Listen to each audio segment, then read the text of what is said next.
अस्सलाम वालेकुम स्टूडेंट्स, आज हम देखेंगे कि नंबर्स को नंबर लाइन के ऊपर कैसे रिप्रेजेंट किया जाता है।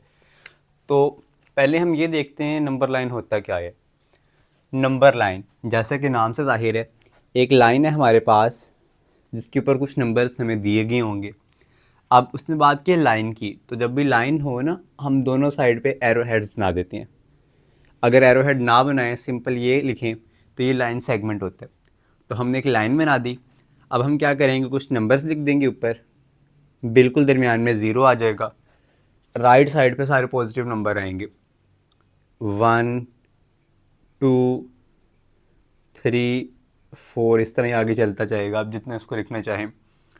और इसकी जो लेफ़्ट साइड पे नेगेटिव नंबर आएंगे, -1 -2 -3 और -4, और आगे ये चलता जाएगा। इसे हम कहते हैं नंबर लाइन। अब अगर हमें कहा जाए कि आप 3 को नंबर लाइन के ऊपर रिप्रेजेंट करो, तो हम बता देंगे कि भाई 3 यहाँ पर आ रहा है, तो यहाँ पे हमारा 3 आ रहा है। हमें कहा जाए -2 रिप्रेजेंट करो, तो हम बताएंगे -2 यहाँ पर आ रहा है, इधर करके। इसी तरह हमें कहा जाए कि 1.5 बताओ कहाँ पर है, या 1.6 बताओ कहाँ पर है, तो 1.6 1 और 2 के दरमियान में करके होगा, बिल्कुल दरमियान में नहीं, थोड़ा सा 2 की तरफ। तो ये चले 1.4 बन गए, 1.4 हम बता देंगे कहाँ पर है। अच्छा, अगर हमें कोई बहुत बड़ा नंबर कहा जाता है, 50 या 55 कहा जाता है, तो 30 अगर 32 ले लें, ये कहा जाता है। अगर हम सिंगल सिंगल के गैप से करेंगे फिर तो नंबर लाइन बहुत बड़ी बन जाएगी। तो अब हम यहाँ पे गैप को इंक्रीज़ करते हैं। मिसाल के तौर पे मैं 5 का भी ले सकता हूँ, 5 10 15 20, या 10 10 का ले सकता हूँ, ये बन जाएगा 10 20 30 40। इसी तरह -10 -20 -30 -40। तो अब मैं आसानी से बता सकता हूँ कि जो 32 है वो 30 के बाद यहाँ पे कर आ रहा है 32। तो ये तो कुछ सिंपल से नंबर थे। अब हम जो है P ओवर Q वाले नंबर्स को देखते हैं कि वो हम किस तरह रिप्रेजेंट करते हैं। तो क्वेश्चन की तरफ चलते हैं। तो क्वेश्चन नंबर 2 स्टार्ट करते हैं हम। Represent the following numbers on number line. Part 3 है मेरे पास, 4 1 ओवर 3। सबसे पहले हमने देखना है साइड वाले नंबर को।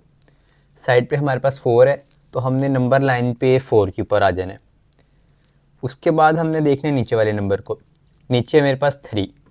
अब मैंने क्या करना है, 4 से 5 के दरमियान जो है लाइन, उसके 3 हिस्से कर देने।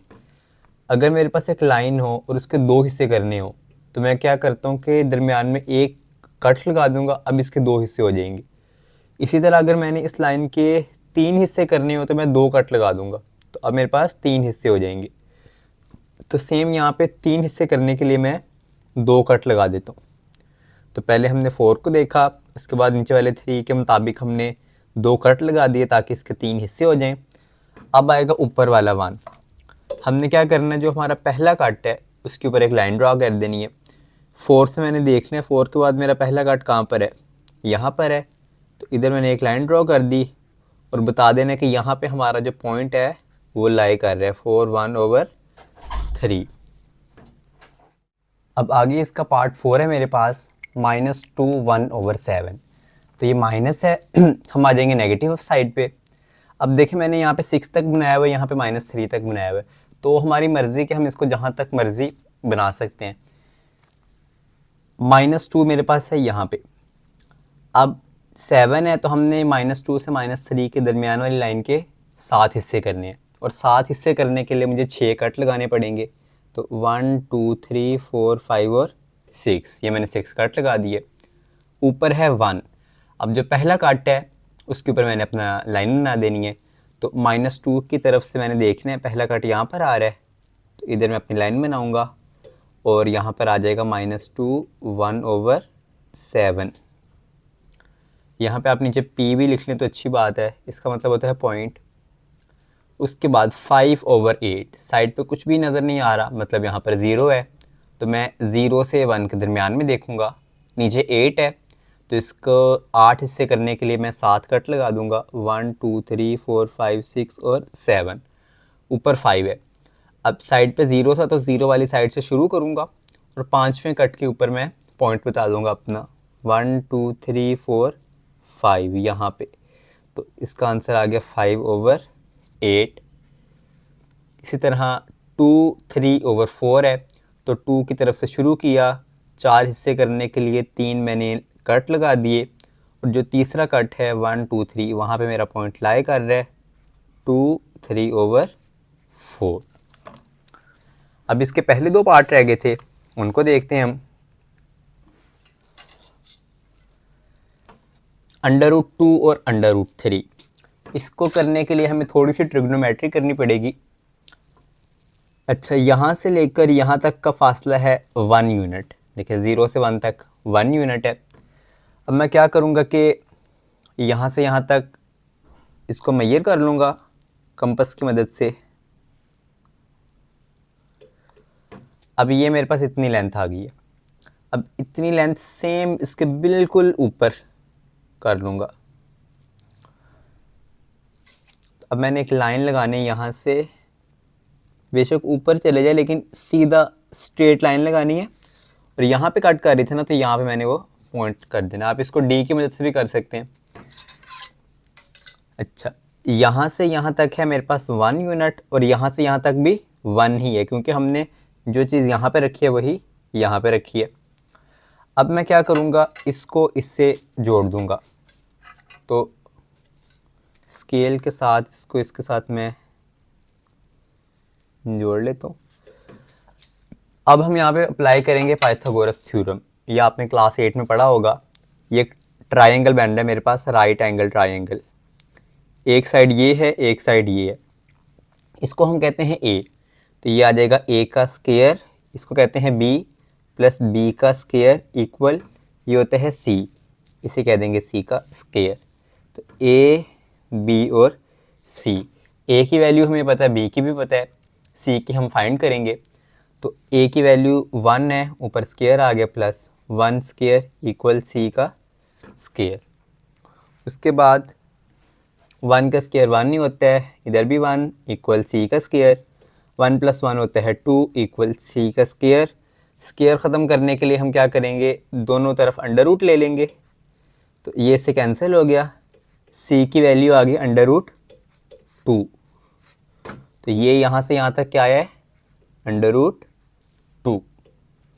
अब हमें √2 पता तो चल गया कि ये इस पॉइंट के ऊपर लाई कर रहा है, लेकिन ये जो पॉइंट है ये हवा के अंदर है, स्पेस के अंदर है, ये नंबर लाइन के ऊपर नहीं है। हमें तो नंबर लाइन के ऊपर चाहिए। तो उसके लिए हम क्या करेंगे, यहाँ से यहाँ तक का डिस्टेंस मेजर करेंगे, ये इतना बन गया। अब इसको ले आएंगे नंबर लाइन के ऊपर, ये देखें, तो हमारा जो पॉइंट है √2 वो यहाँ पे लाई कर रहा है। अब √3 को फाइंड करते हैं। √2 हमने कर लिया, ये भी इसी से अगला स्टेप है।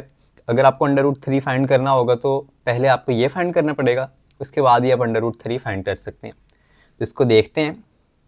अब जो यहाँ से यहाँ तक का फासला है अभी हमने मेजर किया है वो √2 है, तो मैं इसको नीचे करके लिखता हूँ, यहाँ से यहाँ तक का √2 है। इसको मार्कर से लिख लेते हैं √2। यहाँ से अब मैं 1 पॉइंट ले लूँगा, मतलब इसको पूरा खींच लेता हूँ, पूरा इसको मैंने खींच लिया, और मुझे 1 पॉइंट चाहिए। तो यहाँ से यहाँ तक 1 था मेरे पास, वही चीज़ मैं यहाँ से यहाँ तक कर लेता हूँ, तो ये मेरे पास आ जाएगा 1।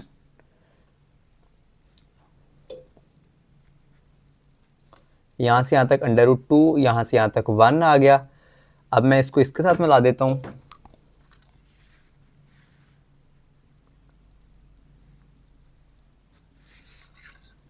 अब हम ये वाली साइड फाइंड करेंगे। ये मेरे पास A है, ये मेरे पास B है, और C हम फाइंड करेंगे। तो पाइथागोरस थ्योरम लगाते हैं, A² + B² = C²। A की जगह आ गया √2 इसका स्क्वायर, प्लस B की जगह मेरे पास आ जाएगा 1, ये जो 1 है उसका स्क्वायर = C का स्क्वायर। ये इससे कैंसिल हो गया। 2 + 1 का स्क्वायर 1 नहीं होता है, 2 + 1 3 = C²। अब दोनों तरफ का अंडर रूट मैं लूँगा, तो ये इससे कट गया और c की वैल्यू मेरे पास आ गई 3 स्क्वायर, 3 अंडर रूट। तो यहाँ से यहाँ तक का फासला जो है वो है 3 अंडर रूट, मतलब ये वाला पॉइंट जो है अंडर रूट 3 के ऊपर है। अब ये पॉइंट हवा के ऊपर है, स्पेस में है, तो इसने हमने इसको जो है नंबर लाइन के ऊपर लेकर आना है। उसके लिए हम कंपास जो है यहाँ से यहाँ तक ओपन करेंगे, ये अंडर रूट 3 तक पहुँच गया। अब इसको ले आएंगे नंबर लाइन के ऊपर, तो ये हमारे पास अंडर रूट 3 यहाँ पर आ रहा है, अंडर रूट 3 ये आ गया आप लोगों का आंसर। ये थोड़ा सा रफ वर्क हो गया, तो इसको आपने कोशिश करनी है कि नीट ही रहे।